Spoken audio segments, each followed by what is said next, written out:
jangan ada ketidakadilan dari sisi pengelolaan destinasi pariwisata. Karena Bali itu cukup populer, lalu sehingga apapun yang berkenaan dengan pariwisata di Indonesia dilemparnya ke Bali. Ada pertemuan internasional bawa ke Bali, ada kongres bawa ke Bali, ada apapun bawa ke Bali. Sehingga tempat yang lainnya kan ketinggalan. Ada beberapa daerah itu sebetulnya memiliki potensi wisata yang luar biasa. Tapi pada daerah itu juga itu adalah daerah tambang. Bagaimana pariwisata dan pertambangan ini bisa berdampingan? Kalau ada dua pilihan seperti itu, Iya. apakah Anda mempertahankan pariwisatanya atau tambangnya? Jawabannya jelas bahwa lebih baik kita mengembangkan pariwisata. Nah, Malah justru undang-undang yang baru ini berorientasi bagaimana agar pengembangan potensi pariwisata itu bisa jadi alternatif income yang baru. Jangan lagi kita berfokus pada pendapatan income dari pajak. Kalau hanya dari pajak saja, ya tidak tertutupi. Maka sering kalau setiap pembahasan APBN setiap tahun, itu selalu utang. Kenapa kalau misalkan kita berwisata ke luar negeri, misalkan ke Singapura, Malaysia, itu bisa lebih murah Pak ketimbang ke dalam negeri yang akhirnya malah negara sebelah nih Pak yang kaya dari pariwisata. Apa yang salah dari sistem pariwisata kita?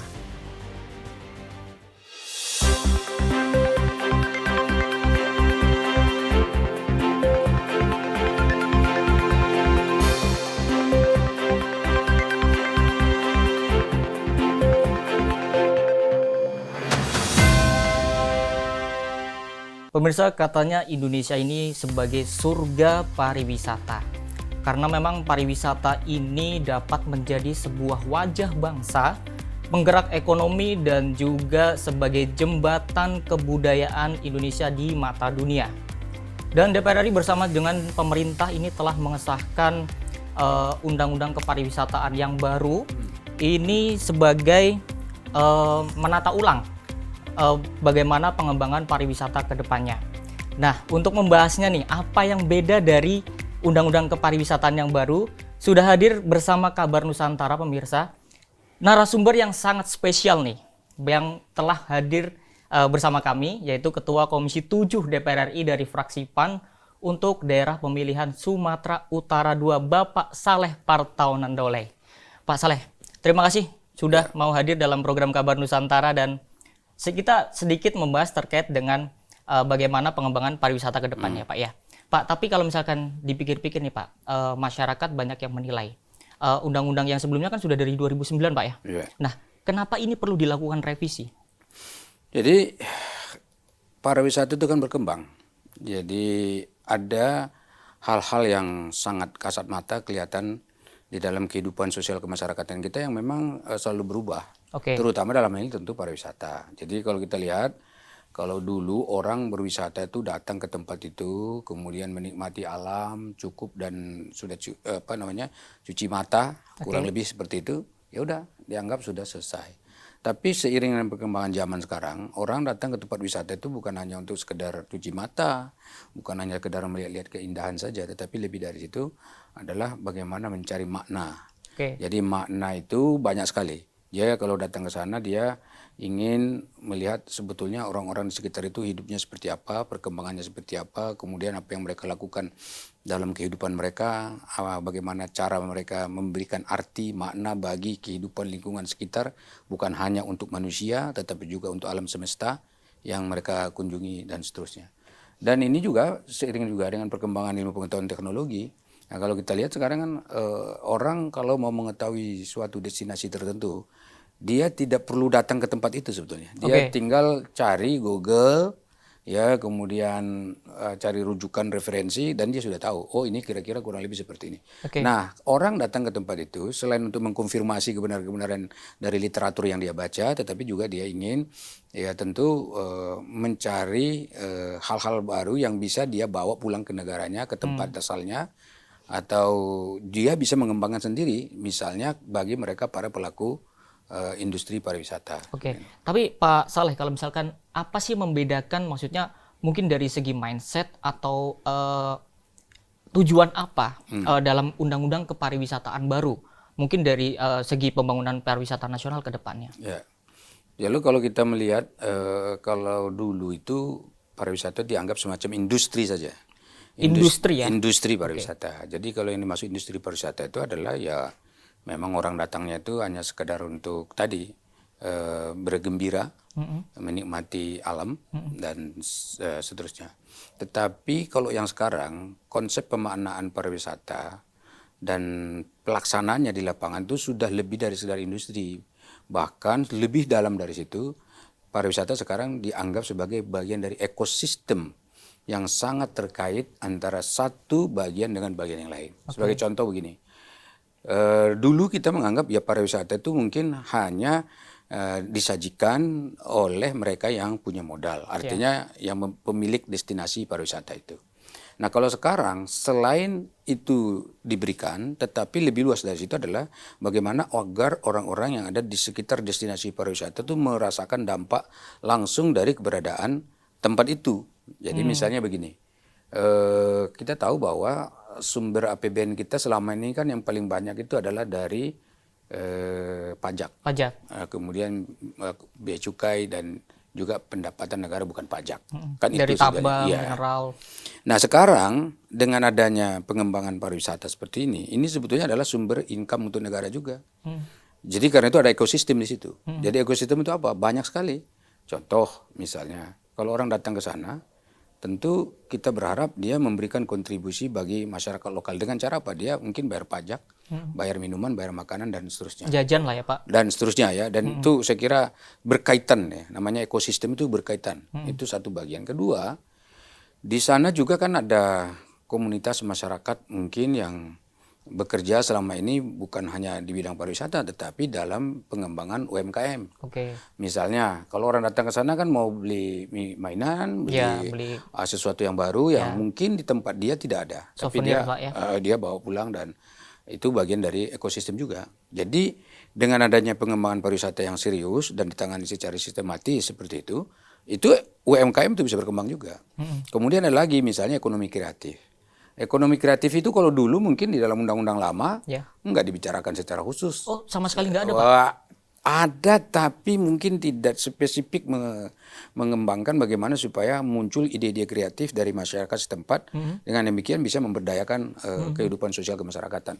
Nah, untuk sekarang ini tidak bisa ditinggalkan. Orang berwisata itu kalau Anda duduk di pinggir pantai, mungkin Anda sedang menikmati alam. Tapi pada saat yang sama di tangan Anda ada handphone, ada alat-alat elektronik yang lainnya sebagainya, itu Anda bisa memanfaatkan itu juga untuk katakanlah melakukan kegiatan kreatif. Ya kegiatan kreatif kan banyak macam-macam. Kalau kita sudah pegang handphone, kemudian teknologi digital itu luas sekali jangkauannya, dan bahkan ingat penghasilan orang dari sisi teknologi digital itu bisa jauh lebih besar dan tinggi dibandingkan dengan ekonomi biasa. Misalnya investasi, dagang, apa segala macam. Orang kan kalau udah main di teknologi digital itu, income-nya itu bisa miliaran sebulan. Ya, dan bisa dilakukan di mana saja. Dan bisa dilakukan di mana saja, di pinggir pantai, sedang wisata atau sedang apa saja. Dan ini semua adalah ekosistem. Dan termasuk diantaranya adalah bagaimana melibatkan pemerintah daerah, pemerintah lokal setempat.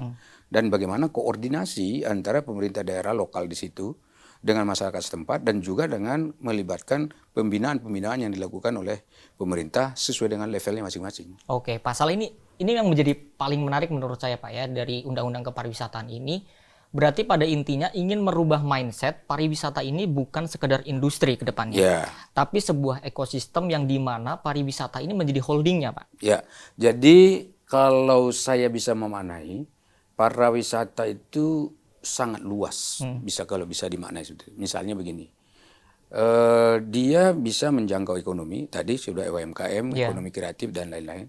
Tetapi pariwisata juga menyangkut pendidikan, menyangkut budaya, ya kan, menyangkut aspek sosial kemasyarakatan, dan juga sebetulnya bisa menyentuh seluruh sektor kehidupan. Termasuk sekarang kan ada wisata kesehatan.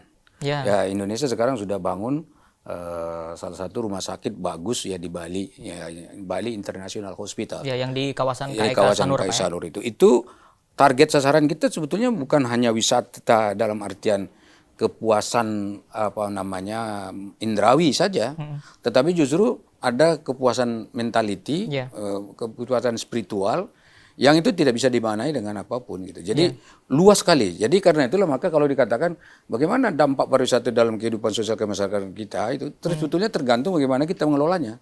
Jadi kalau kita mengelola pariwisatanya dengan benar, sesuai dengan aturan yang sudah ada, dan maka pada saat itulah insya Allah itu pariwisata bisa bermakna dan memberikan arti penting bagi kehidupan masyarakat kita itu. Oke, karena memang menjadi menarik Pak terkait dengan pembentukan ekosistem pariwisata ini. Nah, saya ingin sedikit bertanya terkait dengan daerah mana sih Pak yang menjadi rujukan dari penyusunan revisi undang-undang ini? Jadi kita kan terkenal ini ada beberapa destinasi wisata yang sejak dulu sudah dikenal luas. Yang paling banyak dikenal luas itu tentu Bali ya. Jadi, Bali menjadi rujukan. Bali menjadi rujukan karena Bali ini sudah menjadi sebuah tempat yang saya kira sangat mandiri dan sudah mampu hidup misalnya dengan pengembangan teknologi dan juga pengembangan destinasi yang ada di sana. Dan Bali ini sudah terbentuk ekosistem belum Pak? Saya kira kalau sekarang sudah malah sudah. Jadi kalau kita lihat sekarang kehidupan ekonomi dan juga income per kapita masyarakat di sana itu sangat ditentukan dengan kunjungan dari para wisatawan. Dan terakhir kita kunjungan ke sana kan bicara dengan gubernur mengatakan itu. Nah karena itu ini menjadi salah satu contoh. Dan kita akan lihat di situ apa sih sebetulnya membuat mereka itu bisa maju gitu. Dan ada catatan-catatan kita yang bisa kita sampaikan di situ terkait dengan itu. Kemudian yang kedua tentu Danau Toba misalnya kalau di Sumatera. Kemudian itu ada Labuan Bajo, ada Raja Ampat. Dan ada beberapa tempat wisata lain yang sangat populer di Indonesia yang kita kunjungi pada saat pembentukan undang-undang ini. Untuk apa? Untuk mendengar aspirasi yang ingin disampaikan oleh masyarakat dan juga pemerintah setempat. Dan dengan begitu nanti ini kita ramu. Jadi ada beberapa pasal yang memang konkret didapatkan dari hasil kunjungan-kunjungan ke tempat pariwisata yang tadi Anda tanyakan itu. Kira-kira ada dampak luasnya nggak ke kehidupan sosial kemasyarakatan kita? Saya kira itu sangat berdampak luas. Bahkan sampai temuan di lapangan bisa menjadi sebuah substansi lah ya di undang-undang tersebut. Benar. Dan tentunya pemirsa ini masih akan seru membahas terkait dengan bagaimana pengembangan pariwisata nasional ke depannya. Kalau misalkan kita banyak berpikir bahwa kalau misalkan kita liburan ke luar negeri, kenapa sih bisa lebih murah ketimbang ke Raja Ampat, ke Labuan Bajo? Dan kita akan membahasnya. Tentunya jangan kemana-mana, tetaplah bersama Kabar Nusantara. Dan di Indonesia juga ya kekayaan nabati dan hewaninya itu luar biasa, luas sekali. Dan orang banyak melakukan penelitian ke Indonesia untuk hanya sekedar melihat itu. Ya kan? Bayangkan kalau orang datang untuk meneliti sekian banyak hewan-hewan dan tumbuh-tumbuhan begitu, justru itu akan menjadi sesuatu yang khas untuk Indonesia. Malah orang-orang akan berlomba-lomba untuk melakukan penelitian ke sini.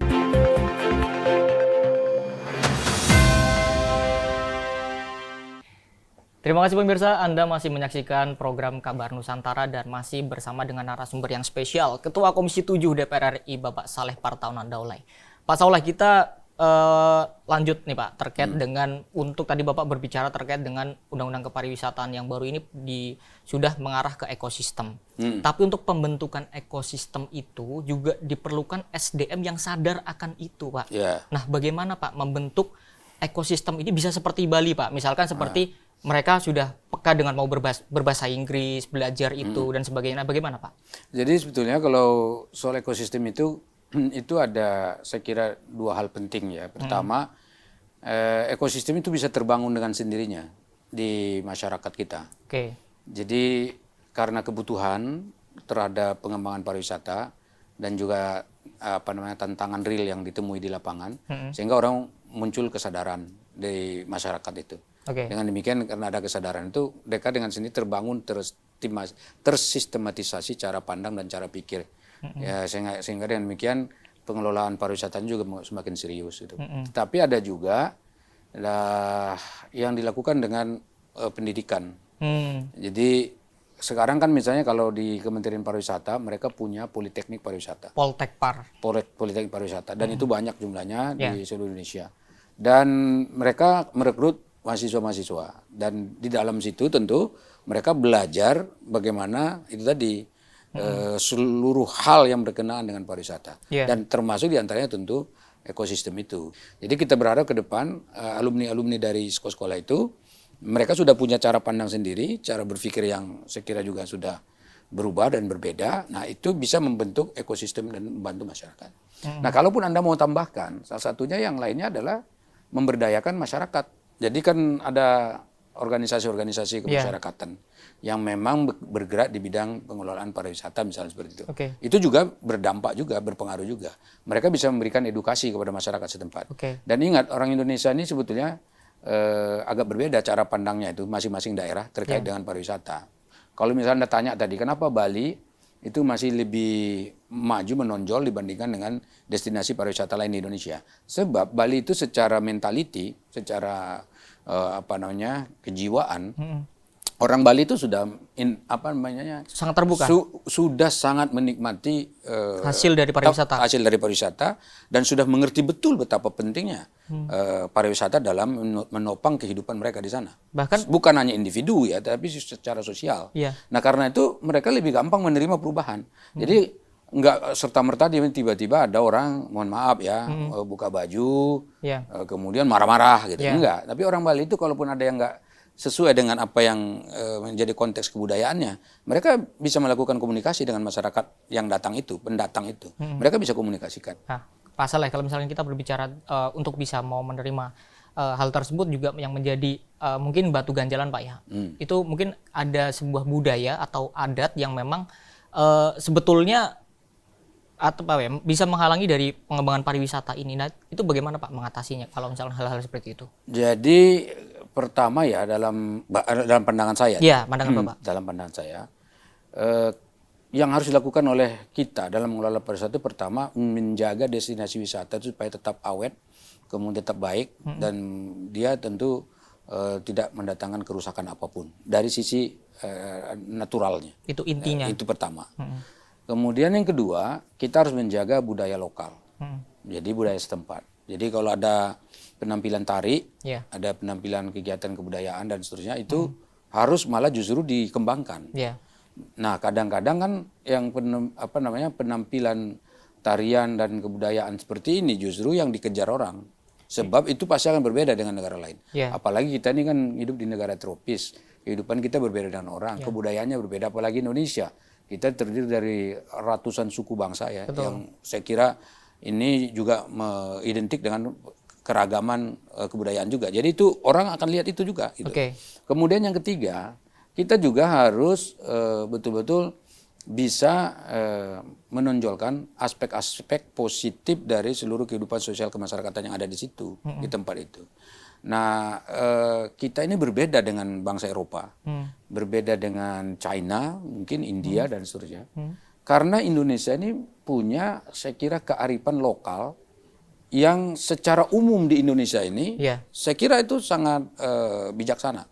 Nah, itu yang harus kita tonjolkan. Sehingga dengan demikian ketika kita berinteraksi dengan masyarakat pendatang, itu tidak ada ganjalan apapun. Gesekan atau apa? Tidak ada pertengkaran, tidak ada perdebatan, dan justru adalah harmoni dan sinergi.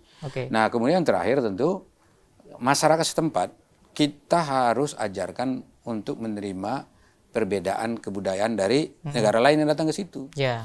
Kalau misalnya kita merasa bahwa ada tindakan dari orang yang datang tidak sesuai dengan apa yang diinginkan oleh kita sebagai tuan rumah misalnya gitu, ya kita bisa langsung diskusikan ke mereka. Cara mengkomunikasikannya bukan berarti menghalalkan apapun yang dibawa orang. Sebab kita harus tadi menjaga di budaya lokal kita itu tetap juga harus dijunjung. Kalau bahasa saya itu keanggunan dan kearifan lokal itu harus menjadi sesuatu yang ditonjolkan supaya orang malah justru datang bukan untuk menghindari kearifan dan keanggunan lokal itu, tetapi justru untuk mempelajari, mendalami, dan bahkan kalau bisa bawa pulang ke negaranya gitu. Pak, tadi ada yang menarik juga terkait dengan selain dengan keragaman, juga Indonesia ini juga memiliki potensi terkait dengan pariwisata hijau, Pak. Nah, mungkin banyak masyarakat yang juga belum tahu terkait dengan hal ini. Nah, kira-kira seperti apa nih Pak konsep pariwisata hijau nih Pak? Jadi sebetulnya kalau para wisata hijau itu sudah memang ada secara otonom di dalam destinasi-destinasi pariwisata kita. Artinya tanpa kita atur sebetulnya itu sudah ada. Tetapi dalam konteks kehidupan modern sekarang ini itu orang-orang yang ahli lingkungan hidup sekarang sudah mengorientasikan bagaimana pengelolaan pariwisata itu dalam konteks perlindungan terhadap alam, Jadi lingkungan. konservasi lingkungan juga Dan ditekankan ya. justru sekarang banyak orang datang berwisata itu bukan hanya untuk katakan menghabiskan waktu minum kopi dan makan-makan di restoran, tetapi justru orang datang untuk melihat konservasi yang dilakukan. Seperti misalnya penanaman mangrove misalnya. Betul, yang di pinggir-pinggir pantai itu Pak ya. Di mana kita tahu sekarang ada pemanasan global yang sedang terjadi di belahan dunia ini sekarang.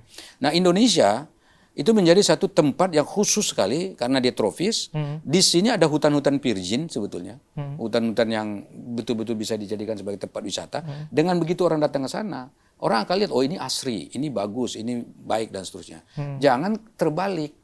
Misalnya orang datang ke sana melihat bahwa ini ada penebangan hutan, ada penggundulan, ada sesuatu yang dikerjakan tidak sesuai dengan konsep-konsep modern dalam perlindungan kepada lingkungan. Tapi saya setuju loh Pak. Ini sharing aja Pak. Di pantai di daerah saya Pak, di kampung saya Pak. Itu semenjak adanya tadi konservasi yang Bapak bilang mangrove dan sebagainya, itu sekarang pantainya malah jadi lebih ramai Pak. Lebih pengembangannya lebih tertata seperti itu. Dan selain daripada konsep tadi itu kan tumbuhan nabati ya. Tapi justru juga ini penting juga dilakukan untuk perlindungan pada ekosistem lain yang katakan seperti hewani. Ada burung-burung, ada ikan, burung. Ya dengan tumbuhnya tadi tanaman-tanaman seperti itu kan mereka punya tempat untuk katakanlah habitat di situ. Habitatnya di situ. Kemudian orang bisa menikmati juga. Kalau kita bandingkan misalnya dulu kan kalau di Papua itu kan ada burung-burung khas itu, cendrawasih lah misalnya seperti itu.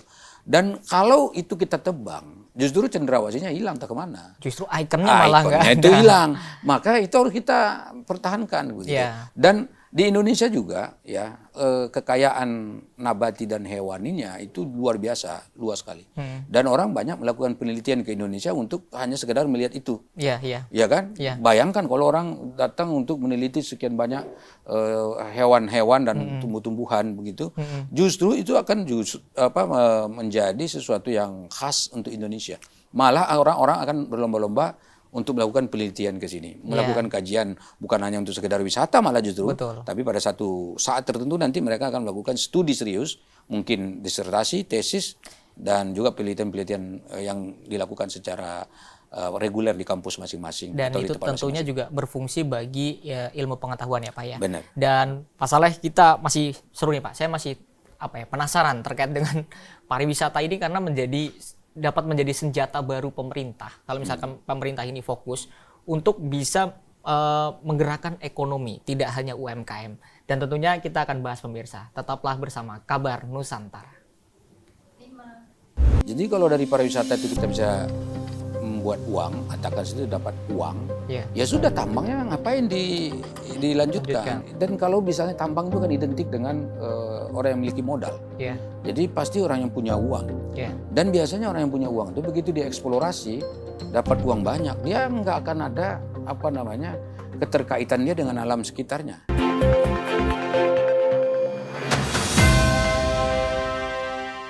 Pemirsa, kembali lagi dalam program Kabar Nusantara, masih bersama Pak Saleh Partaunan Daulay. Pak Saleh, saya masih hutang pertanyaan kepada pemirsa nih Pak.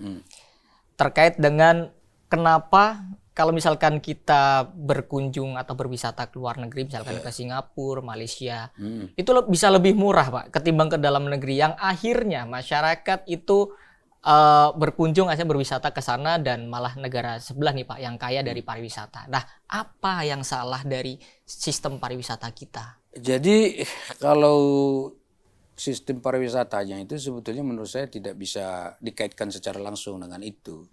Sebab memang pariwisata seperti yang saya katakan tadi kan terhubung dengan banyak aspek dan banyak hal. Termasuk diantaranya sarana prasarana transportasi. Misalnya gini, kita kan mau ke Papua.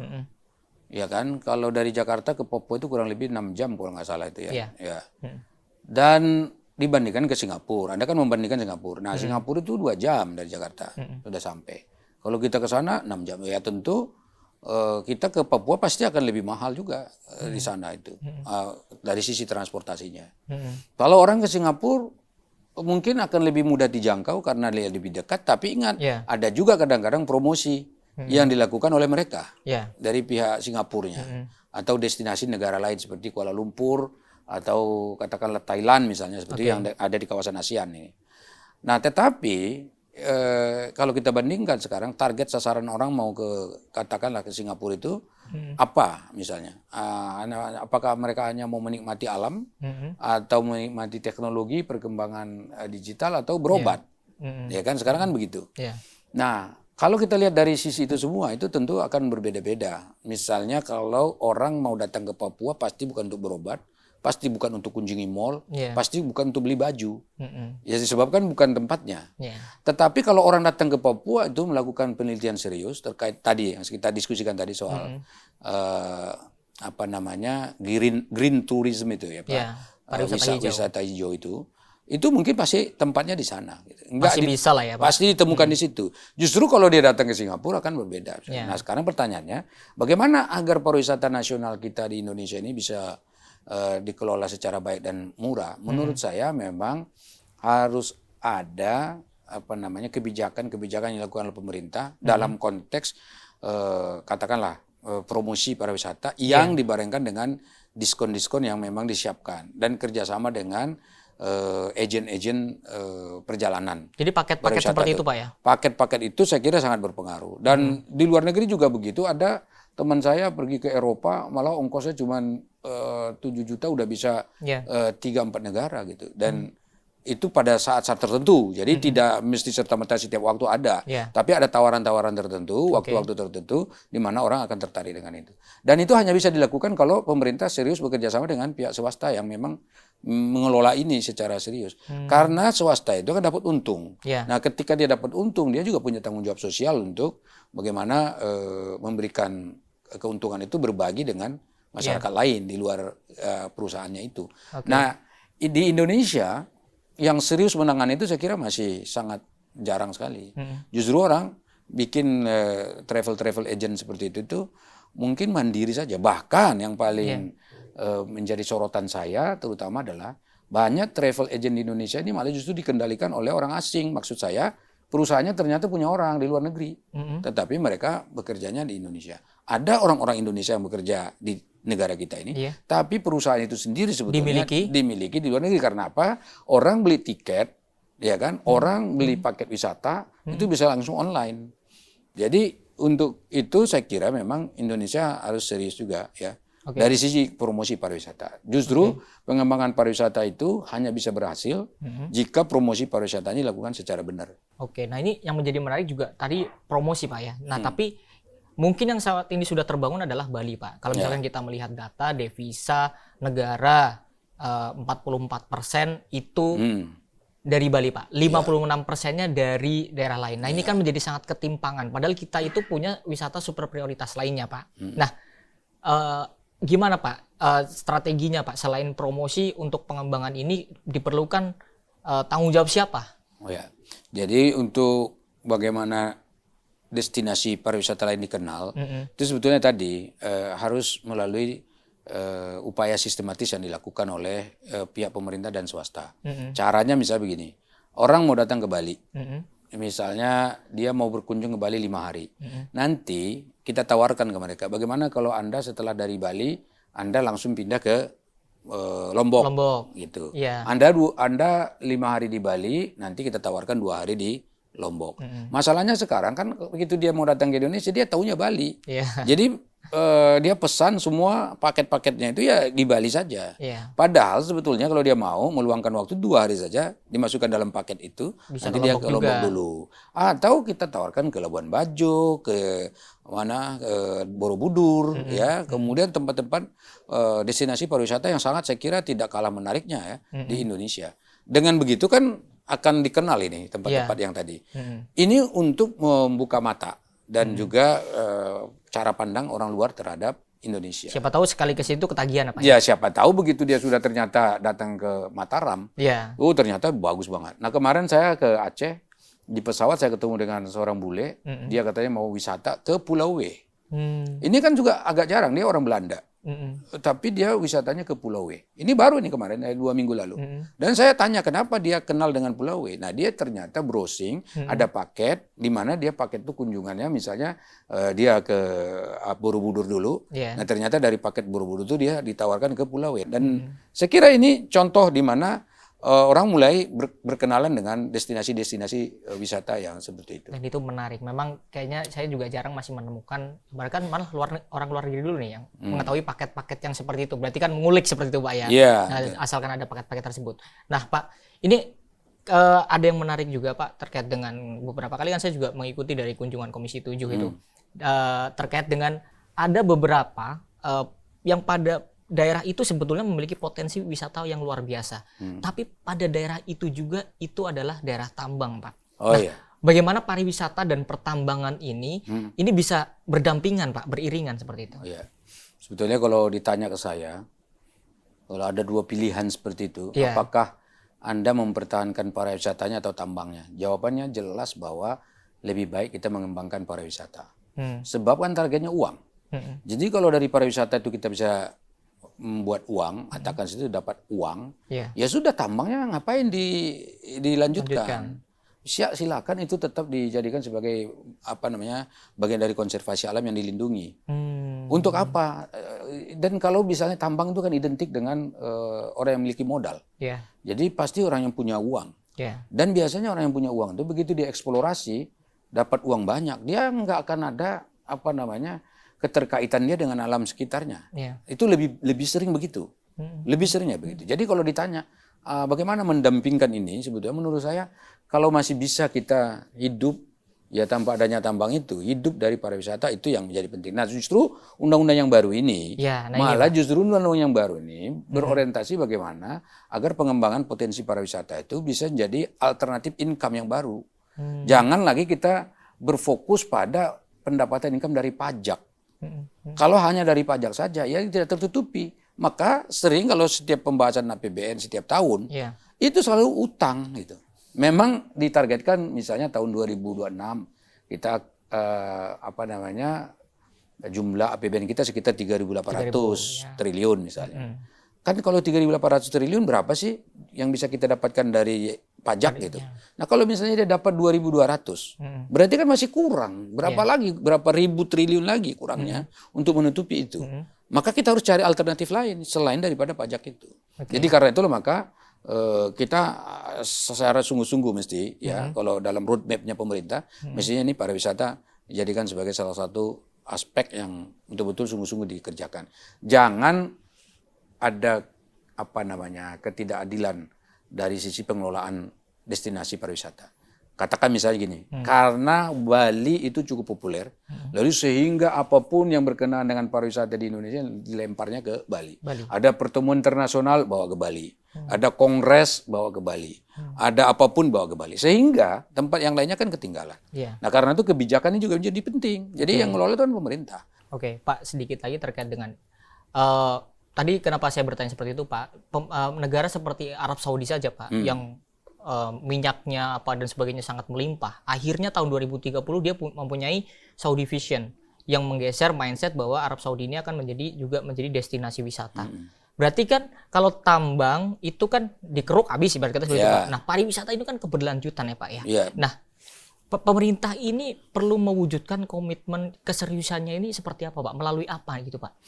Jadi pertama harus melalui kebijakan. Makanya undang-undang penting. Undang-undang kan bagian dari kebijakan dan dia yang atur bagaimana kebijakan ke depan. Satu. Kemudian yang kedua dari sisi penganggaran. Jadi negara harus mengalokasikan anggaran cukup memadai untuk pengelolaan dan pengembangan pariwisata itu. Anggaran itu kan juga di DPR Pak. Berarti DPR juga ada DPR juga, tentu ya pasti. Dan juga termasuk di daerah kan. Jadi daerah itu kan juga mereka mengelola. Jadi itu penting. Kemudian yang ketiga harus ada pelibatan semua stakeholder. Jadi selama ini yang terlibat itu kan kelihatannya pengusaha saja. Ke depan tidak boleh. Semua masyarakat yang ada di sekitar situ itu harus terlibat. Mereka harus mencintai tempat itu, harus mencintai daerah itu, sehingga mereka terlibat. Minimal mereka kalau katakan ada tempat wisata yang ramai dikunjungi, minimal mereka jadi katakan menjaga mobil orang. Ya kan? Dan itu jadi income sendiri dan itu nilainya besar. Kemudian bagaimana keterlibatan itu juga bertanggung jawab. Bertanggung jawab dalam artian kita kasih pendidikan kepada mereka. Mereka jaga keamanan. Ya kan, tidak rusuh, tidak mencuri, tidak copet dan seterusnya. Karena sebab apa? Salah satu dari penghalang orang untuk datang berkunjung, yaitu tadi sikap dan perilaku yang saya katakan tadi, mentality yang tadi di awal itu. Kalau mentalnya sudah bagus semua, orang senang datang, kemudian kita diskusi bisa ada penambahan ilmu dan seterusnya, orang akan merasa nyaman di situ. Kemudian yang bagian keempat, saya kira itu adalah bagaimana agar pariwisata itu berdampak ekonomis kepada masyarakatnya yang ada di sana itu. Jangan sampai orang bangun, misalnya sekarang kan ada di Bali itu ada sedang isu ya, mau bangun lift besar sekali di Bali. Nah ternyata masyarakatnya nggak suka kalau lift itu dibangun gitu. Kenapa bisa muncul ide-ide misalnya mau bangun lift dan seterusnya? Kan kalau kita lihat dia ingin memonopoli tempat itu, sehingga orang kalau datang ke tempat itu dia harus naik liftnya dia. Itu di Bali, Pak ya? Iya, kalau dia naik lift dia kan bayar tuh. Kalau dia bayar, contoh ya, salah satu contoh. Nah itu tidak boleh monopoli seperti itu.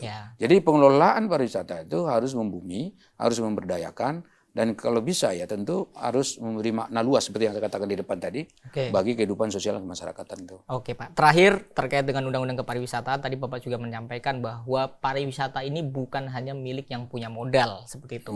Semua ekosistem harus dilibatkan, masyarakat setempat juga harus dilibatkan. Namun pertanyaan saya, Komisi 7 kan membidangi pariwisata. Bagaimana Bapak mengawal implementasi dari undang-undang ini bersama rekan-rekan? Jadi pertama untuk sekarang ini kan ada 12 perpres ini yang jadi PR dalam undang-undang itu. Jadi kita kan tahu karena di dalam undang-undang kita bahasan. Jadi itu dulu. Jadi kita kawal supaya operasional. Jadi kalau perpresnya tidak jalan, sebetulnya ada lagi PP ya, peraturan pemerintahnya. Tapi perpresnya juga jadi sangat penting. Nah kalau misalnya PP dan perpresnya sudah ada, kemudian itu kan sudah bisa diimplementasikan. Itu satu. Yang kedua, tentu kita juga akan meminta dan mengawasi kinerja daripada Kementerian Pariwisata ini. Sejauh mana dia bisa berhubungan erat dengan kementerian-kementerian lain terkait. Tapi ada BUMN pariwisata, Pak? Injur nih? Iya, silakan. Itu kan bagian dari yang tidak terpisahkan dari kebijakan kepariwisataan. Ya. Tetapi nanti Kementerian Pariwisata itu kita minta tanggung jawabnya misalnya dalam konteks kerjasamanya dengan UMKM. Mereka sudah ada MOU. Kemudian mereka sudah ada MOU dengan ekonomi kreatif. Mereka juga sudah bekerja sama dengan Kementerian Desa dan juga kementerian-kementerian lain. Nah itu semua adalah bagian yang saya kira penting untuk dikembangkan dan dievaluasi oleh DPR, oleh kami. Sehingga setiap waktu kita bisa bertanya, ini udah pada titik mana Anda nih? Kemarin kan udah pada titik ini. Dan seterusnya. Sehingga kita bisa mengawasi, oh ini ada perkembangan nih. Tahun lalu tingkat kunjungan wisatawan ke Indonesia dari luar negeri sekian. Tahun ini meningkat sekian. Atau mungkin berkurang. Kemudian ada temuan-temuan misalnya, ada pelanggaran, ada macam-macam itu. Dan semuanya itu mesti memang dievaluasi, diperhatikan, dan dikerjasamakan. Oke, Pak Saleh. Ini sayang sekali Pak Saleh. Saya masih pengen banget bahas lebih dalam lagi terkait dengan pariwisata, mungkin di lain waktu Pak ya. Dan tentunya saya mengucapkan terima kasih Pak Saleh selaku Ketua Komisi 7 DPR RI sudah berkenan hadir untuk berdiskusi, membahas terkait dengan bagaimana pengembangan pariwisata nasional dengan hadirnya Undang-Undang Kepariwisataan yang baru. Dan pemirsa TVR Parlemen, tadi Pak Saleh juga sudah menyampaikan bagaimana kedepannya DPR RI terus berkomitmen mengawal dari implementasi dari Undang-Undang Kepariwisataan ini yang baru, dan juga bagaimana Undang-Undang Kepariwisataan baru ini dapat tercapai sesuai dengan tujuannya, yaitu membentuk ekosistem pariwisata, bukan lagi industri pariwisata. Pemirsa, terus saksikan program serta agenda kegiatan DPR RI lainnya hanya di TVR Parlemen. Anda dapat mengaksesnya di kanal YouTube kami di TVR Parlemen ataupun di website kami di tvrparlemen.dpr.go.id. Terima kasih atas perhatian Anda dan salam Nusantara.